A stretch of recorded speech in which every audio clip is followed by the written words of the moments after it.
Hello everyone, Jeremy here, and today I am going to be taking a look at the newly released 20-inch Link figure from Jakk Specific's World of Nintendo line. So you probably have already seen the other figure, the one and only other figure from this line, and that is the 20-inch Mario. And I did a video on that one too because I managed to get that one for about 10 bucks on GameStop.com, but I got this Link from Toys R Us in the actual store on the bottom shelf in the same aisle that they have the other World Nintendo things, and they were selling this guy for $39.99. So for 40 bucks I managed to get this Link. Now, like I said, he is 20 inches tall, so it's a pretty big action figure here. And it comes with a couple of accessories. Of course, we have the Master Sword right there in the back, along with the sheath that's on the left. And then we also get Link's shield, which is just a huge staple of his character, and it just would not be the same without him.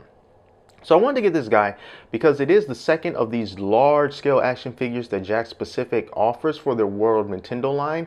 Jakk Specific also has really big, action figures for WWE properties and Star Wars. You've probably seen those in Target and Walmart. Just these really big figures that don't have too much articulation. But yeah, let me just turn Link around here and get a better sense of how he looks. I'm going to take him out of this packaging in a minute. And because he's so big, he does come in this open box packaging. So if you want to go out and get your own, just make sure you take a good look at it and make sure it's, it doesn't have too many scuffs and marks and scratches on it. And as we pan down here, there you go. Take a look at the back, and Link can hold both the shield and the sword in his hand. And then he has 7 points of articulation, so not a lot of articulation. And then we also see some other collectible figures from this line, which are kind of really hard to get. I personally have never seen Ganondorf or Metroid or Samus in any store, physical store.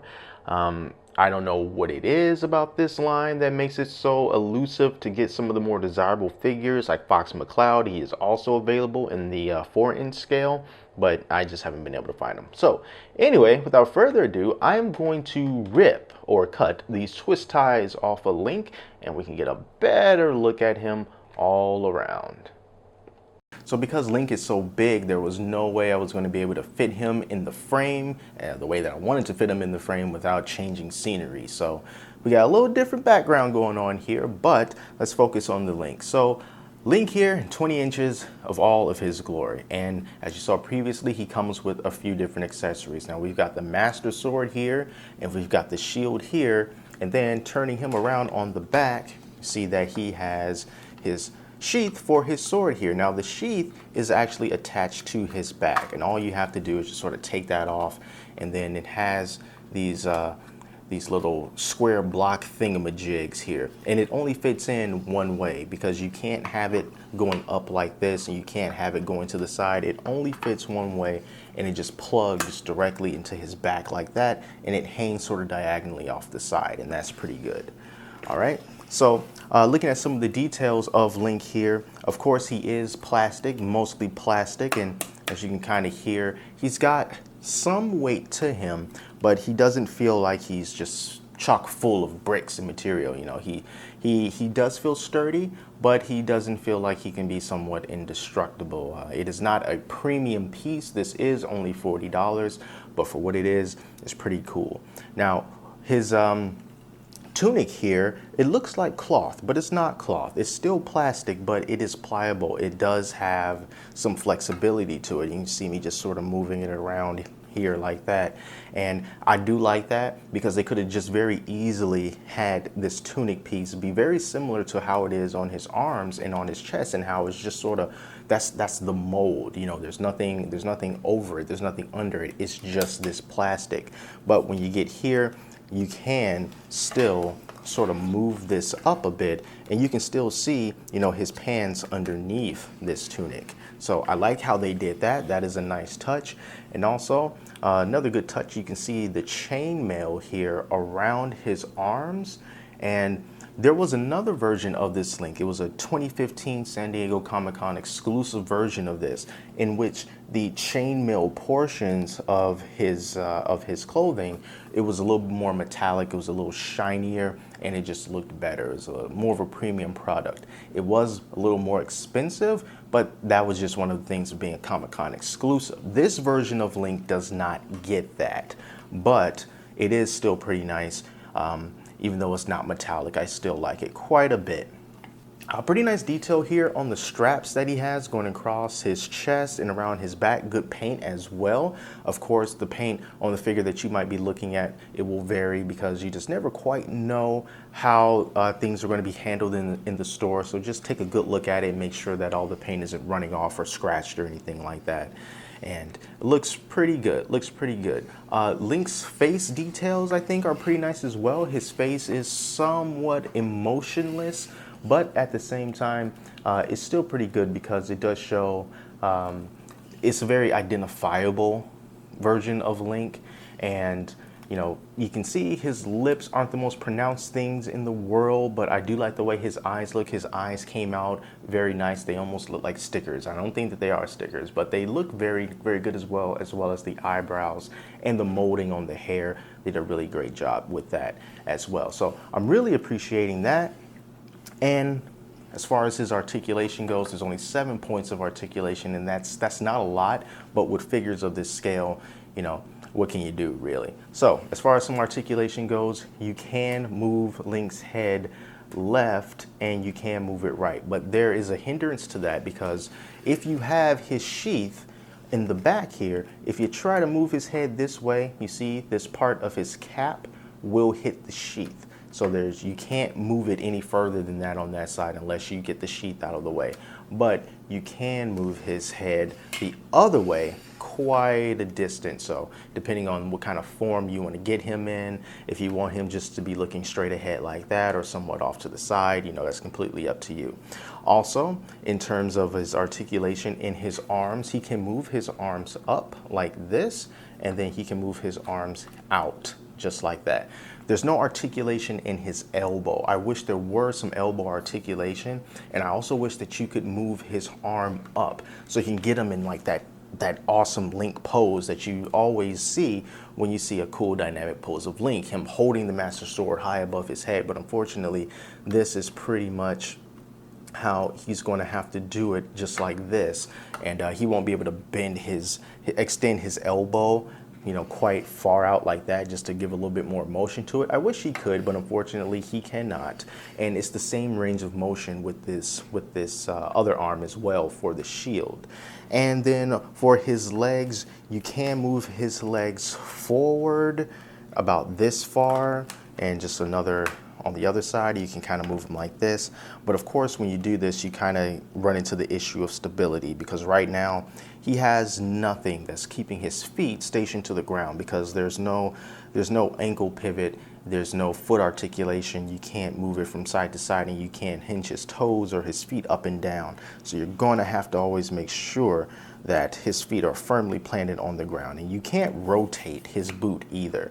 If that articulation were present, then we would be able to pose him in some really cool poses here, but as you can see, it's just not working. I would love to keep Link kind of like this with his foot down and in this pose, but there's just no way that's going to happen. So you're just going to have to make sure that both of his feet are planted firmly on the ground. As far as this sword goes, and the shield, you know, good detail on it. The paint is not necessarily perfect, like right here, where you can kind of see the purple, where the purple meets the gold. It's not perfect, but it does look good. And the blue across this blade looks good as well. But it's a loose fit. You see that? It's a bit of a loose fit here. He does not hold on to the sword very tightly, and I wish he did. Oh, another point of articulation I forgot to mention, you can't rotate his wrists, so you can't do that. But it is quite a loose fit with the sword. I wish the sword were in his hand a little bit tighter. And it's the same thing with the shield. The shield is also a bit of a loose fit. And you can see it's just sort of flopping around there and stuff. You can just kind of move it down like that. And I wish it were more stationary. And you're going to have to try to get it to a point where the shield is not just falling over like that, where you can just try to get it in a way to make it look like he's actually holding it and not just drooping it down with his arm like that. So you might have to play with it a little bit just so you can get it to the point where you want to get it, and so that you can display it in the way that you want to display it as well. So let's just say I wanted to, you know, have it up, have his sword in his hand up kind of like that, and have his shield sort of like this. And maybe if I can just sort of turn that to the side, you know, I'm not too sure how that looks, but I would want to display both the sword and the shield and just not make it look like he's getting ready to drop it. So yeah, that's pretty much all the articulation that he has here.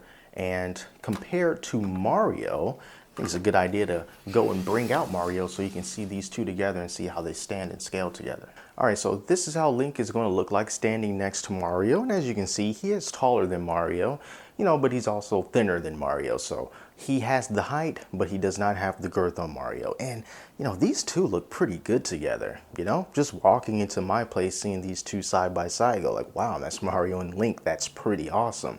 And just by looking at them posed like this, you don't really think too much about the shield being a little loose or the sword being a little bit loose, because you're not going to be playing with these. You're just going to be having them on display.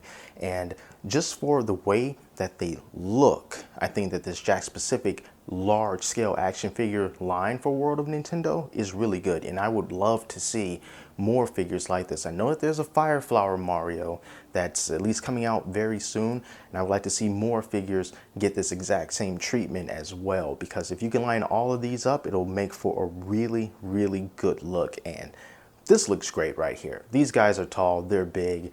This is definitely something that you need to display if you are a fan of video games. So there you go, guys. That is my look at this new 20-inch Link from Jakk Specific World of Nintendo line, and I really like him. You know, for only 40 bucks, which brings him somewhat in the same price range as the Mario, and much like the Mario, as this figure is on shelves for a longer period of time, I'm sure that his price will decrease a little bit, and maybe you'll be able to get him for around the $30, $35 range. Now, the one thing that I don't know is how available this guy is going to be, because like we've seen with some of the other figures from Jakk Specific, they are not that easy to find in stores. You get some that never seem to go away, like the 6-inch Donkey Kong and like Wario and the original Yoshi, and then you have some that you never tend to see, like the Metroid and the Ganondorf. You never see those. Fox McCloud, you know, it's very rare. You don't see them in stores as well as you ought to. And I don't know how this Link is going to fare. I don't know if he's going to be plentiful. I don't know if he's going to be rare. But if you have the spare money to get this guy and you want him, when you see him in the store, if you see him in the store, I would just go ahead and get it, just because you don't really know how the availability is going to turn out. And when you do get him, I promise you will like to display him, because it looks really, really cool, especially standing next to Mario. So thank you so much for watching, and until next time, I'm Jeremy, and I'll talk to you later.